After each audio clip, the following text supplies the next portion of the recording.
মানুষের মতোই আল্লাহর আরেক বিশেষ সৃষ্টি জিন জাতি। তাদেরও রয়েছে বিবেক ও বুদ্ধি। তারাও আমাদের মতো স্বাধীন ও দায়িত্বশীল। আমাদের মতো তাদেরও সমাজ আছে, ধর্ম আছে, এমনকি তারা বিয়েও করে। তবে তাদেরকে তৈরি করা হয়েছে ভিন্নভাবে। পবিত্র কোরআনে মহান আল্লাহ ইরশাদ করেন, অবশ্যই আমি মানুষকে সৃষ্টি করেছি শুকনো ঠনঠনে কাদামাটি থেকে।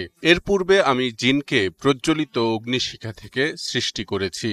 কিন্তু প্রশ্ন হলো, আল্লাহর এ বিশেষ সৃষ্টিকে আমরা দেখতে পাই না কেন? কোরআন হাদিস এ ব্যাপারে কি বলে? আর বিজ্ঞানীবা কি বলে এই অদৃশ্য জাতি সম্পর্কে? সত্যি কি জিনদেরকে দেখতে না পাওয়ার বিজ্ঞানসম্মত কোনো ব্যাখ্যা আছে? দর্শক, আজকের ভিডিওতে জানব জিনদের রহস্যময় জগৎ সম্পর্কে এমন কিছু তথ্য যা হয়তো আপনাকে অবাক করে দেবে। ভিডিওর শেষ পর্যন্ত আমাদের সঙ্গেই থাকুন। আমরা অনেক সময় এমন কিছু লোককে দেখি যারা অস্বাভাবিক আচরণ করে। কখনো কখনো এমনও দেখা যায় অস্বাভাবিক আচরণ করা লোকের সাথে কয়েকজন সুস্থ স্বাভাবিক লোক মিলেও দৈহিক শক্তিতে কুলিয়ে উঠতে পারেন না। লোকজন বলাবলি করে তাকে জিনে ধরেছে, অর্থাৎ জিন তার উপর আসর করেছে।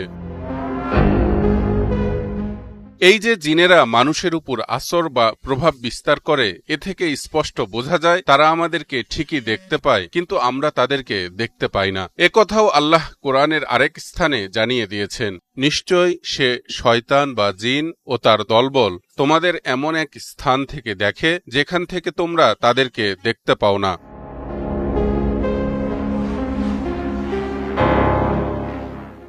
মূলত জিনরা এমন এক অস্তিত্ব যাদের দেখা মানুষের ক্ষমতার বাইরে। তবে আমাদের ও তাদের অর্থাৎ মানুষের ও জিনদের নবী হযরত মুহাম্মদ সাল্লাল্লাহু আলাইহি ওয়াসাল্লামের সাথে জিনদের সাক্ষাতের ঘটনা কোরআন ও হাদিসের একাধিক স্থানে পাওয়া যায়। রাসূলুল্লাহ সাল্লাল্লাহু আলাইহি ওয়াসাল্লাম জিনদেরকে নিয়ে নামাজ আদায় করেছেন, তাদেরকে কোরআন তেলাওয়াত করে শুনিয়েছেন, তাদের কাছে ইসলামের দাওয়াত দিয়েছেন। এমন বহু ঘটনা কোরআন হাদিসে বর্ণিত হয়েছে। এমনকি রাসূল সাল্লাল্লাহু আলাইহি ওয়াসাল্লামের সাহাবীরাও অনেক সময় বিশেষ পরিস্থিতি জিনদের দেখেছেন, এমন তথ্য হাদিস থেকে জানা যায়। তবে স্বাভাবিক অবস্থায় মানুষ তাদেরকে দেখতে পারে না, কারণ মানুষের চোখে দৃষ্টিসীমা খুবই সীমিত। বিজ্ঞান বলছে আমাদের চোখ একটি নির্দিষ্ট পরিসরের আলো দেখতে সক্ষম, যাকে বলা হয় ভিজিবল স্পেকট্রাম, অর্থাৎ আমরা দেখতে পাই কেবল 400 থেকে 700 ন্যানোমিটারের মধ্যকার তরঙ্গ দৈর্ঘ্যের আলো। 400 ন্যানোমিটারের নিচের তরঙ্গ দৈর্ঘ্য যেমন আল্ট্রাভায়োলেট এবং 700 ন্যানোমিটারের উপরের তরঙ্গ দৈর্ঘ্য যেমন ইনফ্রারেডের আলো আমরা খালি চোখে দেখতে পাই না।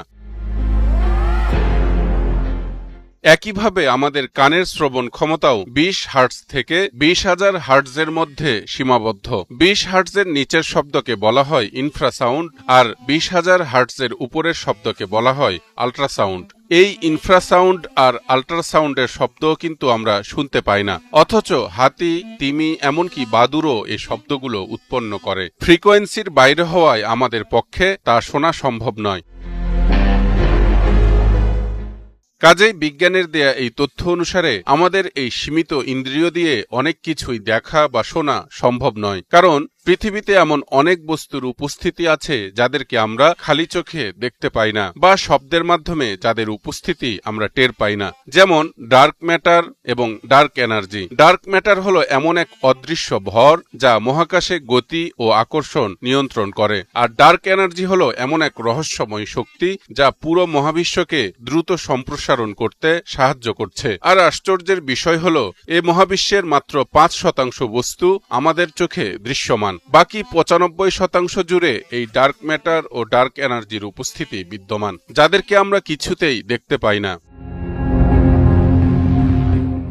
পবিত্র কোরআনে বলা হয়েছে জিনরা প্রজ্বলিত অগ্নিশিখা থেকে তৈরি। পৃথিবীতে সাধারণ আগুন জ্বালালে আমরা কিন্তু তার আলো দেখতে পাই, কারণ সেটি আমাদের দৃষ্টিসীমা অর্থাৎ 400 থেকে 700 ন্যানোমিটারের ভেতরেই থাকে। কিন্তু হতে পারে জিনদেরকে আল্লাহ এমন বিশেষ কোনো আগুন দিয়ে তৈরি করেছেন যা এই দৃশ্যমান সীমার বাইরের, অতএব তাদের অদৃশ্য থাকা বিজ্ঞানের দিক থেকেও যৌক্তিক। জিনদের অস্তিত্বে বিশ্বাস করা ঈমানের অংশ, কারণ তাদের বিষয়টি ইসলাম ধর্মে অকাট্যভাবে প্রমাণিত। তারা আমাদের মতোই এক সৃষ্টি যারা অদৃশ্য জগতে বসবাস করে। কোরআন, হাদিস এবং বিজ্ঞান সব দিক থেকে আমরা জানতে পারি আমাদের জগতের বাইরে আরও কিছু জগৎ আছে, যেগুলোতে শুধু জিন নয় বরং নাম না জানা আরও নানা সৃষ্টিজীব থাকতে পারে। তাই জিনের অস্তিত্ব নিয়ে আর নয় কোনো সংশয়, দিনের পথে চললে কেটে যাবে ভয়।